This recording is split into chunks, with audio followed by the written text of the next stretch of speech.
got another quick tips for you guys.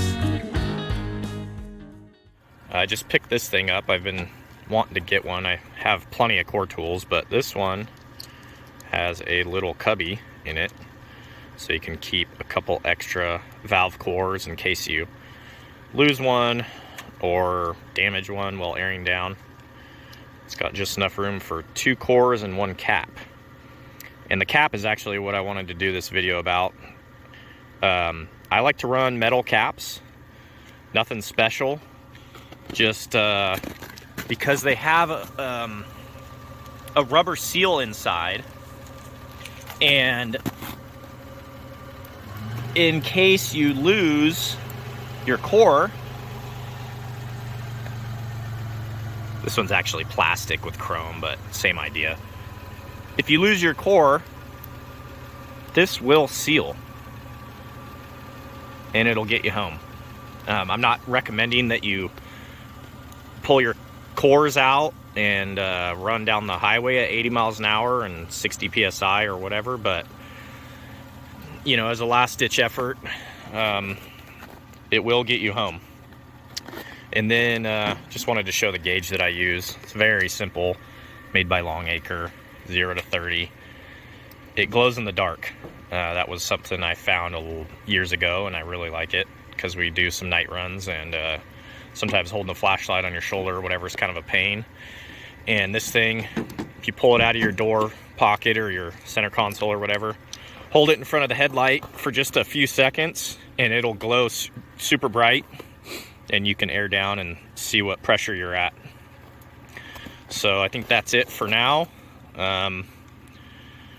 Gonna try to post a couple of these a week if I can, these quick tips, so let me know if you guys like them. So I guess I'll add what I use to air up. I'm using a ARB compressor. It's not the mini and it's not the double one, it's whatever's in the middle, the standard compressor. It works okay for 35s. I would not recommend it for anything much bigger than that, but it's nice and compact. So the other thing I got is this, I don't know, air chuck. It's also glow in the dark, and I did this super custom modification to hold the switch on. So when I'm going from 5 to 35 PSI or whatever, I can just kind of hold that on and sit back in the truck and get warm, or, you know, walk around or whatever. And then one of these flexible hoses you can get everywhere. I don't like these very much in the shop as they're not very durable, but for a hose to keep in your rig, it's great. I really like it. It's compact, it's flexible. I don't think it's restricting the air being so small, but I could be wrong. Maybe I'll do a test video on that.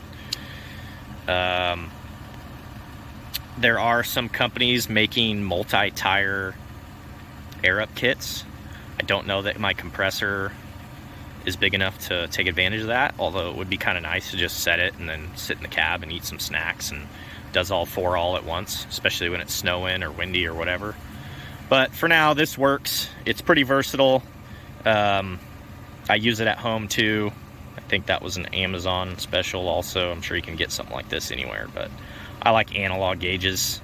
The digital's cool, but it doesn't do anything for me as far as having to run a battery when I can just use an analog gauge.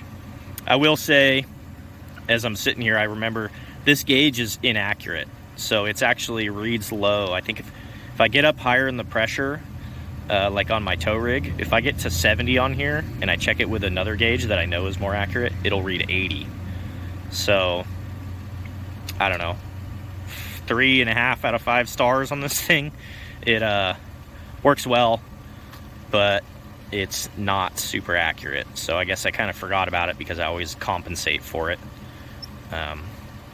Maybe get in there and bend the needle if you really wanted to. So yeah, I'm gonna air up, and that's it for this video. Thanks for watching.